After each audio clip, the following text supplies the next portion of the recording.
Hello everyone, I'm Brian. Today I'm reacting to 3 yogas for 3 different temperaments. I was thinking about this as I was about to record, and I was like, 3 yogas? I thought there was 4. Karma, Jnana, now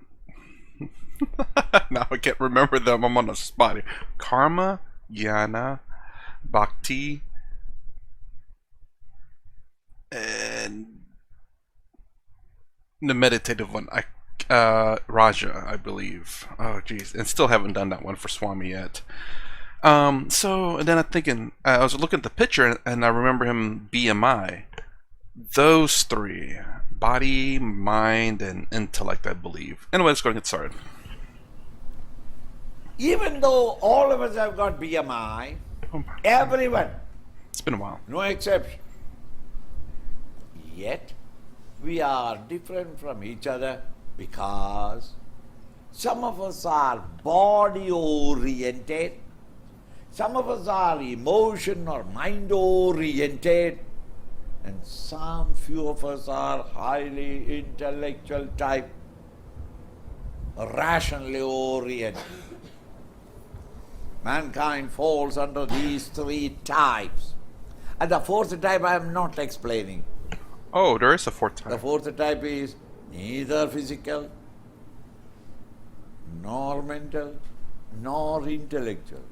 They are personalities below par. Body, karma, mind, bhakti, intellect, jnana. Oh, okay, I think that's right. And then meditative, which is none of those. Okay, I think that's right. I'm just guessing. We are taking normal, healthy human being. Oh, there is They a fall under these 3 categories. The body physically oriented, emotionally oriented, intellectually oriented. Naturally, therefore, these 3 types of people cannot be prescribed with one and the same method, technique. Just as one child of yours is interested in engineering, another in medicine, a third in music, you can't say that, no, all of you learn music. All of them learn engineering. It will never happen. So this wonderful idea, this or the Western religion, semistic religions, it's not true. One way, one God, one scripture. It is wonderful to hear. Good socially, to militant, to make it militant. But from the spiritual standpoint, it is detrimental and suicidal. Yeah, absolutely. I mean, I will say this: if there's only one God, one scripture, and one way, there's no confusion on anything because there's only one path.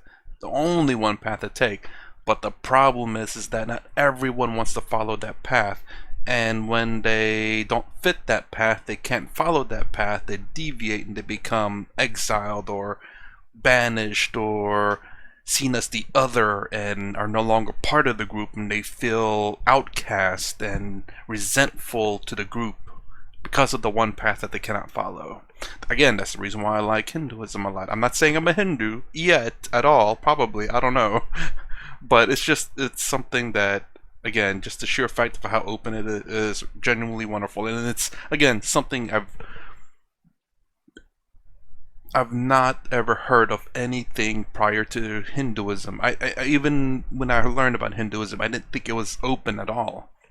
I thought they had 300 million, or I know it had multiple gods, but I thought it was like Western religion or anything like that. Even though I don't want to call Hindu a religion, I want to call it a way of life, because it does incorporate religion in it, but also not religion in it, as in like a path, a way of life, a way of living. Doesn't have to, you don't have to follow a god in it. At least that's as far as I'm understanding. So yeah, it was just completely.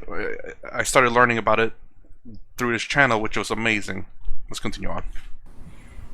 Each individual must be given his freedom to bloom by himself. It's only because all of us are not of the same similarly oriented personalities.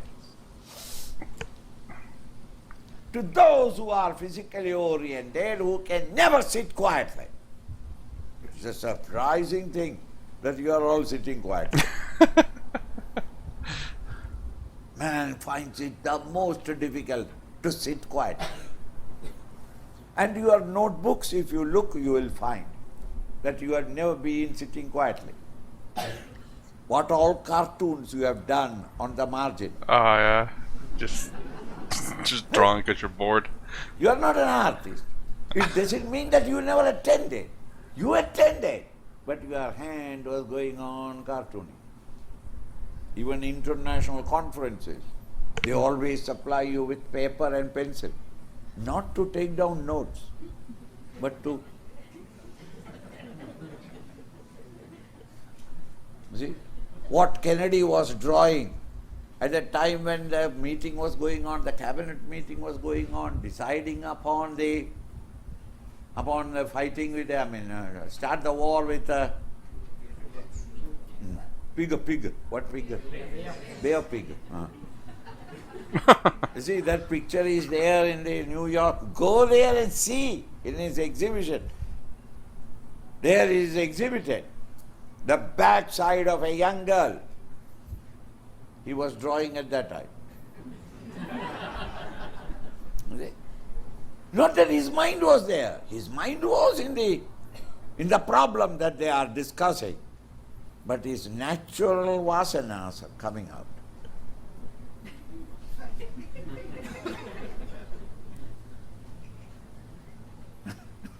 You understand? It's natural.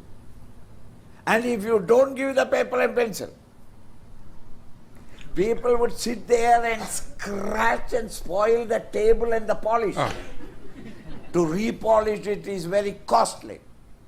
So to say that every board meeting, they will supply free paper and pencil. So that hands cannot keep quiet. School desks, have you seen? Bathroom walls, have you seen? Hey, it's natural. There's nothing immoral about it. So majority of us are body oriented. To them, since they cannot keep quiet, action, the path of work is being prescribed. Do your duties according to the quality of the Brahmana, Kshatriya, Vaishya, Shudra, the prescribed duties. Do it without ego and egocentric desires, and worship me with fulfilling your duties. That would be your path. By thus rising above the ego and selfish desires in devotion unto Him when you are acting in the world outside, the existing vasanas get resolved.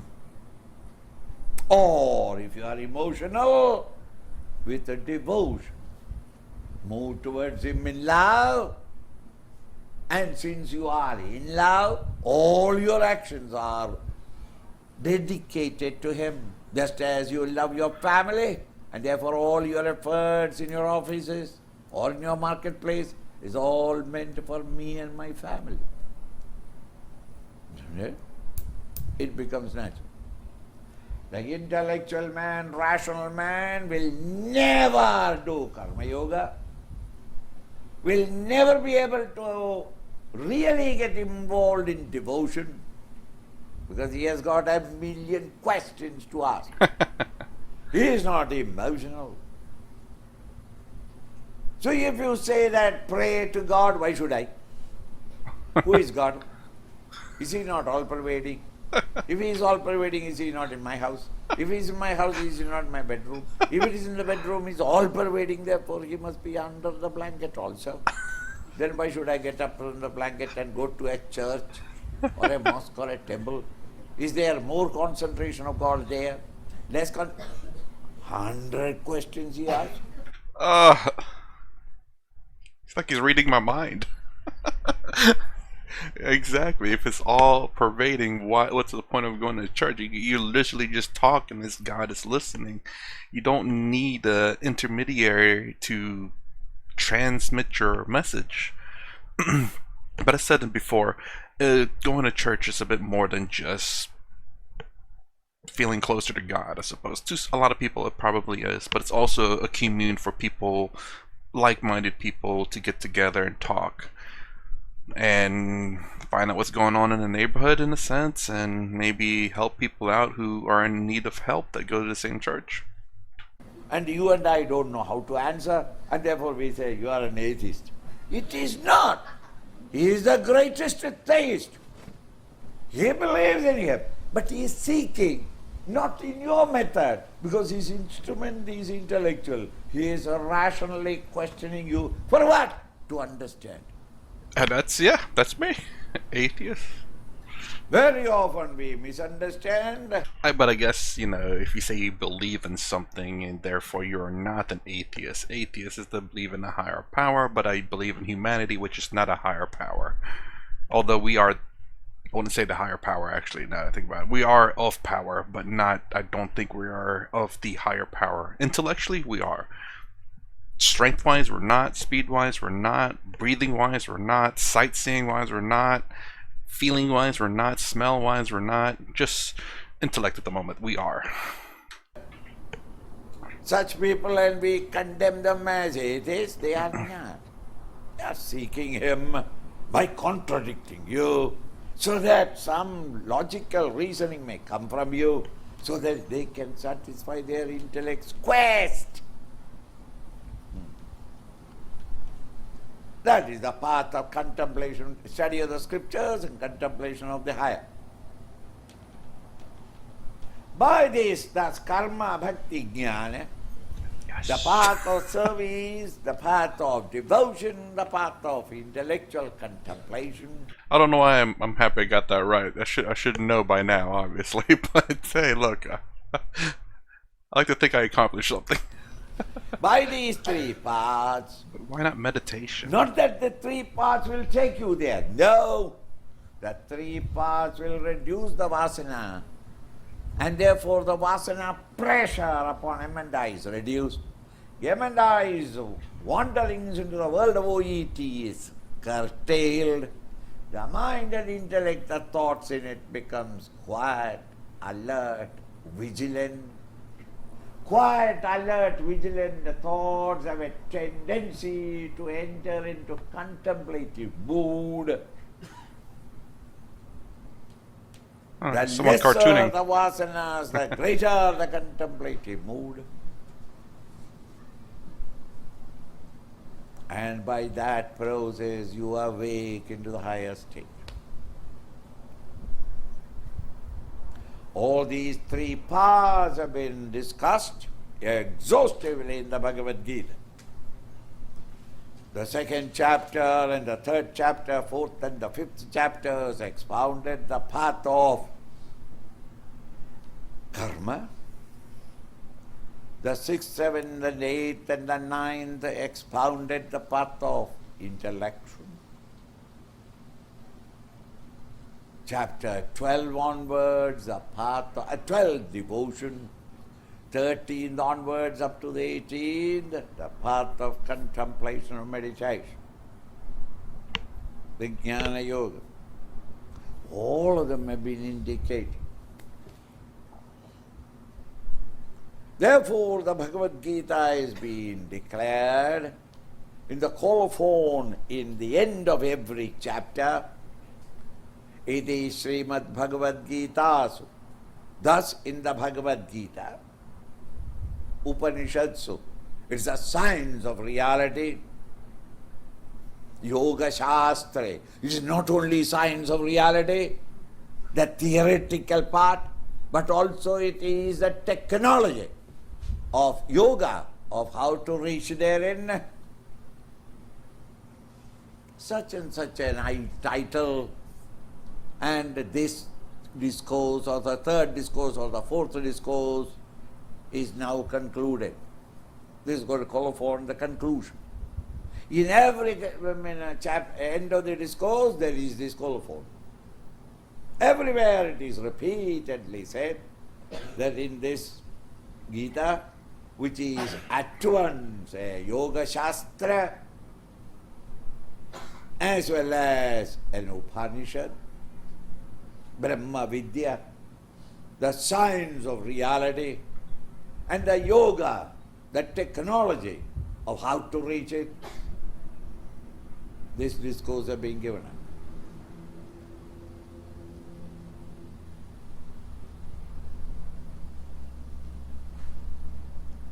It is making use of this chart of BMI, PFT, OAT. Once you have grasped this, you have got an entrance ticket into the halls of wisdom of the Bhagavad Gita temple of understanding. If you have not got a ticket, you are great crashing into it. At one point or the other, you will be caught and chucked out. You will jump out of the Bhagavad Gita because of the confusion that created in your mind. Once this chart is in your mind, everything, every line that has been said in the Bhagavad Gita can be pinned on to this knowledge and everything becomes clear. Krishna very faithfully follows this chart. Now I can't say chart, these ideas. Okay, let me go back. I want to test myself, but I can't remember. I've only seen this chart, I think, twice. Body, mind, intellect. Man, I can't remember what they are. Mind, feelings, emotion, intellect, thought, thinker? Intellect, thinker, thought. Mind, feelings, emotion. Body,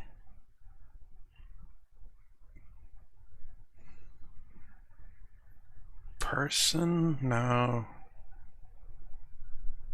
Body. Huh. Well, another thing I do need to look up was Vasana.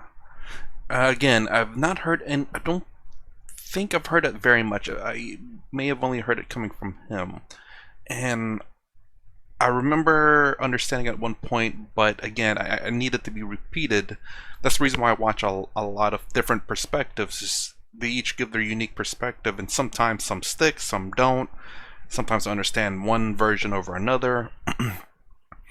And it helps out to hear many different perspectives of the same thing, just because it gives you well, in my opinion anyway, a much clearer understanding and all potential angles to understand one idea. Body, not perception. Organs? No, good lord, I don't know what the body portion is. Anyways, three yogas for different temperaments. I wonder why he didn't talk about, I believe it's Raja Yoga, which is meditation. I wonder why not that one. Okay, well, I mean, whenever I think about it, it's pretty obvious that body is action, mind is bhakti, and intellect is jnana. Jnana, obviously, of knowledge, intellect. Body, well, physical, which is karma, action. Now, mind, which is your emotions and your feelings.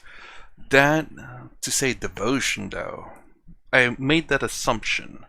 And also meditation as well, because meditation doesn't fit along the lines of emotion or any of the other three. Doesn't fit in with emotions and the other two. But it's really cool. I do wonder why he excluded that fourth one, though. Meditation. I guess because these three things are something that we do on an everyday basis. We do action all the time. It's fairly common that we do it and not realize it. Walking is action, washing the dishes is action, going to sleep is action. Mind, your emotions, your feelings. That's something that, again, we all do every day. You're happy, you're sad, you're neutral, you're ecstatic, you're devastated. Intellect, thoughts. What am I going to do? What is this about? 1 plus 1 equals 11, obviously. All that intellect. um, and then meditation, which is something that, at least in terms of the West, not a lot of people do. At least probably not in the truest sense. People think of meditation as sitting down and just relaxing in a specific manner. Probably just to clear your mind, meditation. Now, I remember hearing meditation sometime before, but even sitting down and just clearing your mind, it's not quite meditation, but at least it's a start. Ram Dass said that. It's like, hey, look, the West gets meditation wrong all the time, or yoga. Is it yoga or meditation, or both? And they say that, they think meditation is just sitting down, clearing your mind, being at peace, but it's more than that. And you know what? If they all think that, I'll let them do that. And if they want more, if they want to expand their knowledge of meditation and yoga, then I explain to them, which is honestly a great way to get people in there, not to force them. Say, hey, you're doing it wrong. You're doing this wrong. You're wrong for doing this. That's cultural appropriation and all that. Instead, I was saying, well, it's fine. It's not right, but hey, look, at least it's a start.